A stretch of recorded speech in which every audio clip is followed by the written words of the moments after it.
السلام علیکم، welcome to my channel خوفناک کہانی ود ذکی۔ میرا نام اخلاق احمد ہے۔ پیشے کے لحاظ سے میں ایک سنار ہوں۔ یہ واقعہ آج سے 35 برس قبل میرے ساتھ پیش آیا۔ میں ان دنوں اپنے دوست عاصم کے ساتھ صرافہ بازار میں کام کیا کرتا تھا، اور ہم دونوں دوست اپنا کام ختم کر کے ہر ہفتے کی رات فلم کا آخری شو دیکھا کرتے، اور میں واپسی میں بائک پر عاصم کو سطر اتار کر اپنے گھر واقع واٹر پمپ بلاک 16 آ جایا کرتا۔ ایک دن میں حسب معمول اسے سطر اتار کر واپس اپنے گھر جا رہا تھا کہ کریم آباد کے پل اترتے ہی میں نے دیکھا کہ ایک عورت چادر میں لپٹی، جو کہ بہت خوبصورت تھی، کھڑی ہے۔ اس وقت رات کے 12:30-1 کا ٹائم تھا۔ پہلے تو میں نے سوچا کہ آگے نکل جاؤں، لیکن پھر اس عورت نے مجھے لفٹ کے لیے کہا۔ پھر میرے ذہن میں خیال آیا کہ رات کا وقت ہے اور اکیلی عورت، پتہ نہیں اس کے ساتھ کیا پرابلم۔ میں نے بائک لے جا کر اس کے قریب روکی اور اس سے پوچھا کہ آپ کہاں جانا چاہتی ہیں۔ اس نے منہ سے جواب دینے کی بجائے ہاتھ سے آگے جانے کا اشارہ کر دیا۔ میں نے انہیں پچھلی سیٹ پر بٹھا لیا اور میں نے سوچا کہ یہ ہو سکتا ہے عائشہ مندر جانا چاہتی ہوں۔ عائشہ مندر پہنچ کر میں نے بائک روکی اور اس سے پوچھا کہ آپ کہاں جانا چاہتی ہیں۔ اس نے پھر ہاتھ کے اشارے سے آگے جانے کا کہا۔ تھوڑی دیر میں ہی ہم واٹر پمپ کی چورنگی پر پہنچ گئے، لیکن اب میرے لیے حیرت کے ساتھ کچھ غصے کی بات یہ تھی کہ خاتون نے بائک سے اترنے کی بجائے پھر مجھے آگے بڑھنے کا اشارہ کر دیا۔ وہاں سے تھوڑی دور سوراب گوڑ کی چورنگی تھی۔ وہاں ان دنوں بالکل ویرانی ہوا کرتی تھی۔ میرا دل تو چاہ رہا تھا کہ مزید آگے جانے سے صاف انکار کر دوں، لیکن نہ جانے کیوں میں ایسا نہیں کر سکا۔ میں نے نہ چاہتے ہوئے بھی بائک آگے بڑھا دی۔ جب سوراب گوڑ کی چورنگی آئی تو میں نے پوچھا اب، تو خاتون نے لیفٹ سائڈ کا اشارہ کر دیا۔ اس بار بھی منہ سے کچھ نہ بولی۔ میں نے بائک لیفٹ سائڈ موڑ لی۔ آگے جا کر 2 روڈ آئے۔ میں نے پھر بائک روڈ کر پوچھا اب کہاں۔ اشارہ ملا رائٹ سائڈ۔ اس وقت میرے ذہن میں سوائے اس کے کچھ نہیں تھا کہ کسی صورت اس عذاب سے جان چھڑاؤں، تو دل ہی دل میں اس خاتون کو برا برا بولتے ہوئے رائٹ ٹرن لے لیا۔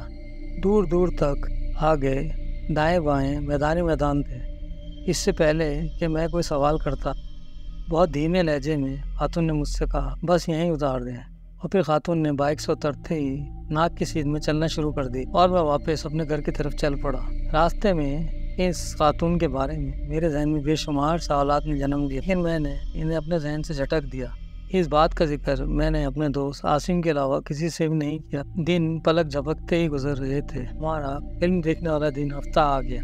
اس دن میں اور عاصم دوبارہ فلم دیکھنے گئے تھے۔ فلم دیکھنے کے بعد عاصم کو گھر چھوڑ کے میں گنگناتا ہوا گھر آ رہا تھا کہ عین اسی مقام پر وہی خاتون ہاتھ سے لفٹ کا اشارہ کرتے نظر آئی۔ میں نے کسی معمول کی طرح بائک روکی، خاتون کو بٹھایا اور منزل کی طرف روانہ ہو گیا اور اسے اس کی منزل تک پہنچا دی۔ دوسرے دن باتوں میں میں نے عاصم سے اس خاتون کا ذکر کیا تو وہ ہنسنے لگا اور بولا یار ایسے کیسے ہو سکتا ہے کہ تم نے اسے دوبارہ لفٹ کرائی اور راستے میں کوئی بات ہی نہ کی ہوں۔ اگلی بار جب ان خاتون کو لفٹ دو تو ان سے ان کا نام ضرور پوچھنا اور انہیں گھر کے دروازے پر اتارنا۔ یہ کیا بات ہوئی، میدان میں ہی چھوڑ آتے ہو۔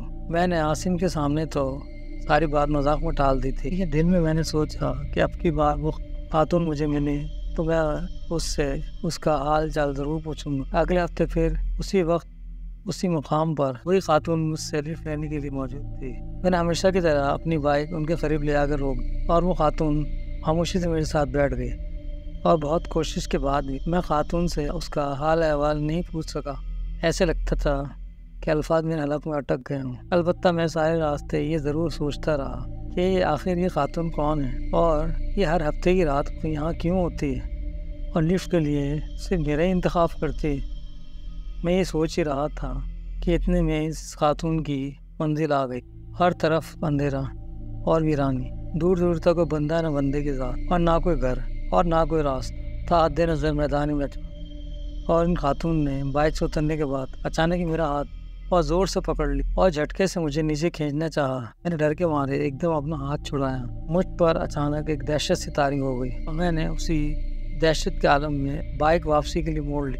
بس ان چند لمحوں میں کیا دیکھتا ہوں کہ میں وہاں تنہا کھڑا تھا دور دور تک اس ویران میدان میں میرے علاوہ کوئی نہ تھا۔ خدا جانے اس خاتون کو زمین نکل گئی تھی یا آسمان کھا گیا تھا۔ مجھے بائک موڑنے میں زیادہ سے زیادہ 3 سیکنڈ لگے ہوں گے۔ اتنی دیر میں کوئی انسان تو غائب نہیں ہو سکتا۔ میرے تو یہ دیکھ کر سارے جسم سے جان ہی نکل گئی۔ مجھے نہیں معلوم میں کس طرح گھر واپس پہنچا تھا۔ اس واقعے کے بعد کئی دنوں تک میں بیمار رہا۔ سب مجھ سے پوچھ کر تھک گئے کہ آخر میرے ساتھ ہوا کیا ہے، لیکن میں کسی کو کیا بتاتا کہ 3 دفعہ میں نے جس عورت کو لفٹ دی وہ انسان تھی یا چڑیل۔ یہ معمہ آج تک حل نہیں ہو سکا۔ جس وقت اس نے میرا ہاتھ پکڑ کر مجھے اپنی طرف کھینچا تھا، اگر اس وقت میرے ہاتھ میں میری امی کا دیا ہوا پرانی آیت کا تعویذ نہ ہوتا تو پتہ نہیں میرا کیا حشر ہوتا۔ یہ سوچ کر آج بھی میرے رونگٹے کھڑے ہو جاتے ہیں۔